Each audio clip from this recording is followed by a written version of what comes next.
Hello, this is Binny here. It's a long time since I recorded a video because I was away on a holiday. It was a very nice break for me. But today, I think that it's important to take a look at the US indexes, especially from market breadth point of view.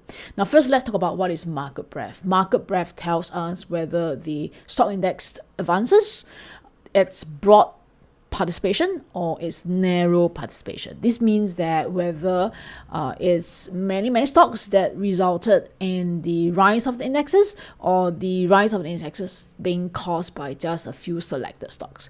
Now, why is it important to look at market breadth? There are three reasons here. Number one, if it's a narrow participation, meaning that the rise of indexes is being contributed by only a few selected stocks, then this rise is likely unsustainable. It also tells us about divergence, okay? Because then if you have a rising index, but the breadth is just narrow, then this means that the move is unlikely going to be sustainable. Okay, of course, that if you take a look at the market breadth, right, it's a very important clue to confirm market trend, right? Because if you have broad participation, this means that the rise is likely going to continue. That is a confirmation of the current market trend, right? So going forward, in this video, we're going to take a look at two indexes. First will be S&P 500, the other one will be Nasdaq. Then you can see whether the movement is being supported with market breadth. Have you clicked the subscribe button? And how about a like?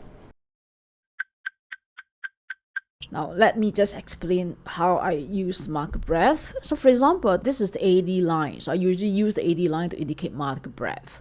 Okay, so at this point here, we saw that the S&P 500 had a break above the all-time high. So, this was the previous all-time high, right? So, there was a break around here.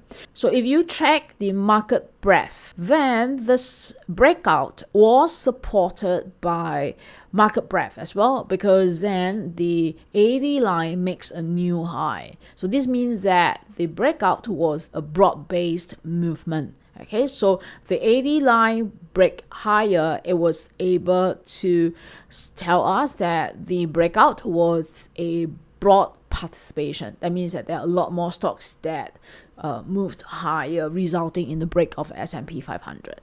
Now let's take a look at the current movement here. So there was a break of the previous high, but if you take a look at the market breadth here at this moment, okay, so it did not move higher, right? In fact, that it moved higher previously, but then it's declined. Okay, what this means is that yes, the S&P 500 moved higher, but it wasn't supported by market breadth. That means that there are only a few selected stocks that make the S&P moved higher. Okay, so this tells us that there could be a possible divergence, because then as soon as these few stocks starts to decline, then we might see a S&P 500 moving lower. Okay, so this is what the AD line is telling us about market breadth at this moment. So let's take a look at Nasdaq. So we are taking a look at two indexes here. One is the Nasdaq. Same thing, the Nasdaq broke higher, but take a look at the AD line. So the AD line is actually moving much lower. In fact, that it has been showing this for quite some time already, because as the index moved higher, for example, at this point here, it's actually moved higher, the AD line is actually declining. So this again says that for Nasdaq is being contributed by only a few selected stocks.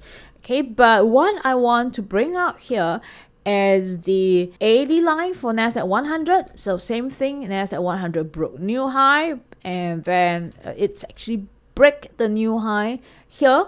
Okay, so this further confirms that the movement of the Nasdaq is contributed by a few stocks, and I think that you know which few stocks I'm talking about. That would be likely the M7s, and maybe selected the semiconductor companies. Okay, so at this point here, what is very important is to monitor the AD line. I don't wish to see the AD line moving below the previous high. That means that it shouldn't close below the previous high here.